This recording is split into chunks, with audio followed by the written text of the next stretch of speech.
അതുപോലെ തന്നെ നമ്മൾ ഗ്യാരേജ് ഷട്ടർ ഫിറ്റ് ചെയ്യുമ്പോൾ എന്തൊക്കെയാണ് ശ്രദ്ധിക്കേണ്ടത്?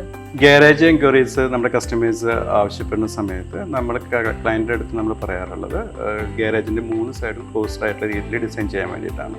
അതുപോലെ തന്നെ ടെമ്പററി റൂഫിങ് ഷീറ്റ് കൊണ്ടോ അല്ലെങ്കിൽ ഓട് കൊണ്ടോ ചെയ്തിട്ടുണ്ടെങ്കിൽ റൂഫിങ്ങും സീലിംഗ് ചെയ്ത് ക്ലോസ് ചെയ്യണമെന്ന് നമ്മൾ പറയാറുണ്ട്. അത് നമ്മളങ്ങനെ ഒരു ഇൻസ്ട്രക്ഷൻ കൊടുക്കാനുള്ള കാരണം എന്ന് വെച്ച് കഴിഞ്ഞാൽ ഇപ്പോൾ ഇത് വണ്ടികളെല്ലാം സെൻസർ ടൈപ്പുള്ള വണ്ടികളാണ്. ഇപ്പോൾ റെഡ് ബൈറ്റ്സോ മറ്റും ഉണ്ടായിക്കഴിഞ്ഞാൽ അതിൻ്റേതായ ബുദ്ധിമുട്ട് മെയിൻ്റെനൻസും കാര്യങ്ങളൊക്കെ വരാൻ ചാൻസ് കൂടുതലാണ്. അപ്പോൾ ക്ലോസ്ഡ് ആയിട്ടുള്ള എൻവയോൺമെൻറ്റിൽ നമ്മൾ ഓടിച്ചുകൊണ്ട് വരുന്ന വണ്ടിയുടെ എൻജിൻ ചൂട് അവിടെ തങ്ങി നിൽക്കാനുള്ള സാധ്യത കൂടുതലാണ്.